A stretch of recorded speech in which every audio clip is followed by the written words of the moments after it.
Hi, I'm Nancy Panko. I'm the author of award-winning Guiding Missal. I'm also a frequent contributor to Chicken Soup for the Soul and Women's World magazine and Guidepost magazine. I started writing short stories before I became a full-fledged novel author, because short stories kind of broke the ice, if you will, as a writer on how to put together a story with a beginning, a middle, and an ending with a resolution, because writing is not easy. It's kind of hard.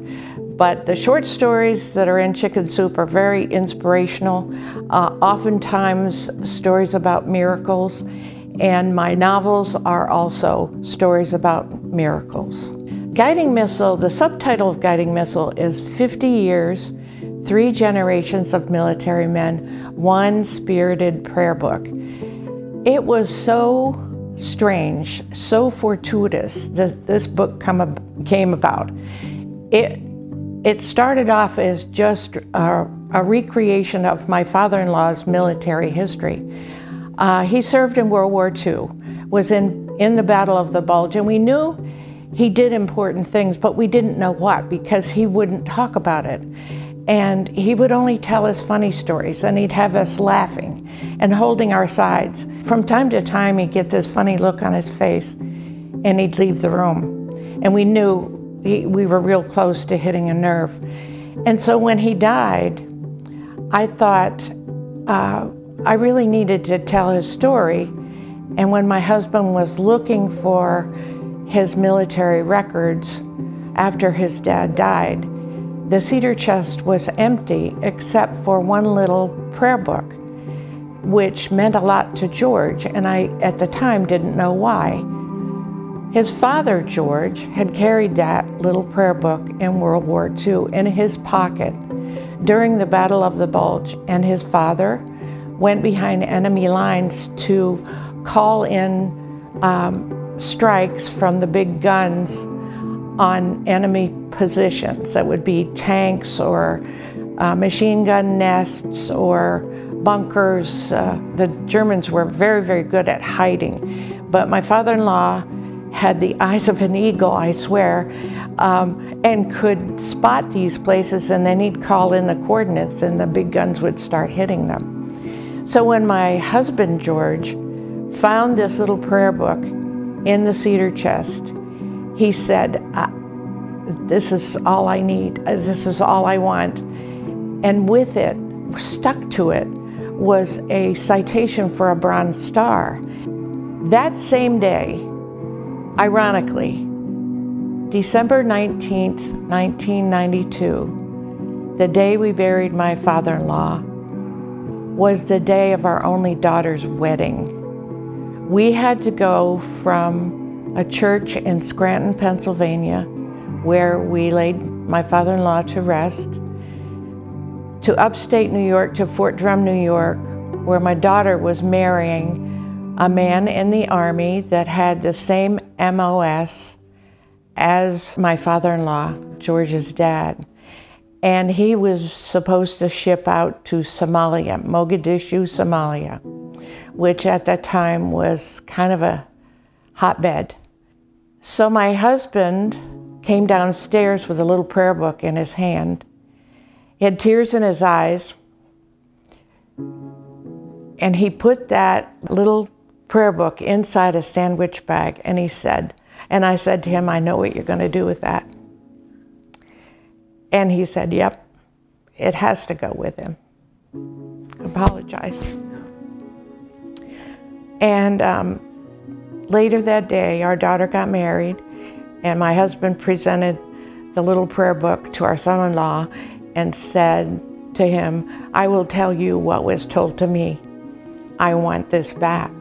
And that's unspoken for, we expect you to come back in one piece. We expect you to come back alive. So I'm giving you this precious thing. I want it back. Make sure you bring it back to me. So he went off to Somalia for a year, and that was during Black Hawk Down. And at that particular time, our son-in-law was in the middle of downtown Mogadishu with his armored personnel carrier blown up. His drivers were murdered, and he was left with a small platoon to fight their way back to friendly lines, which were the Malaysians, the Pakistanis, and the Americans, and the little prayer book. And our son-in-law made it out, but a lot of the guys that he had played cards with the night before did not.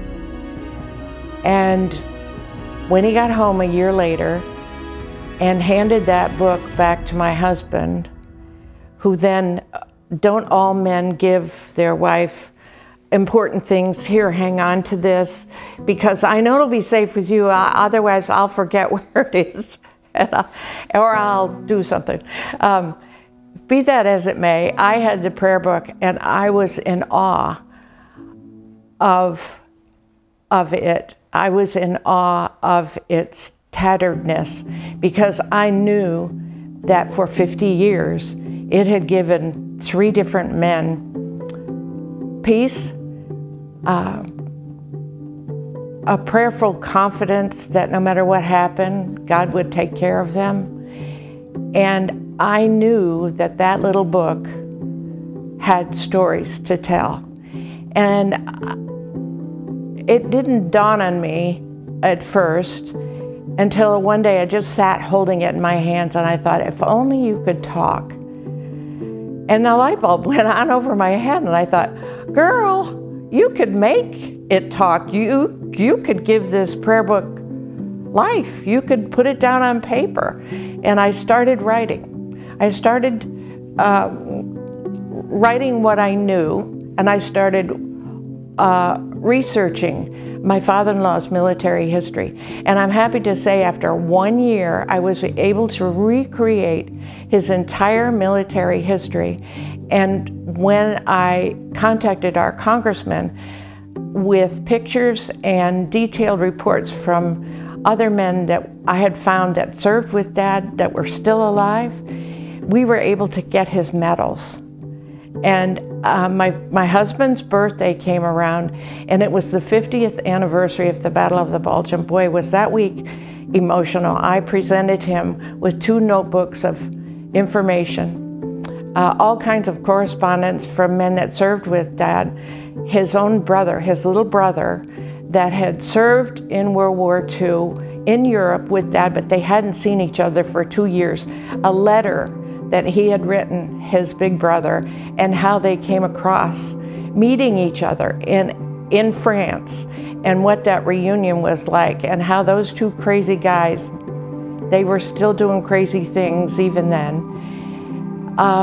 And to give his oldest son those medals was just something I'll never forget.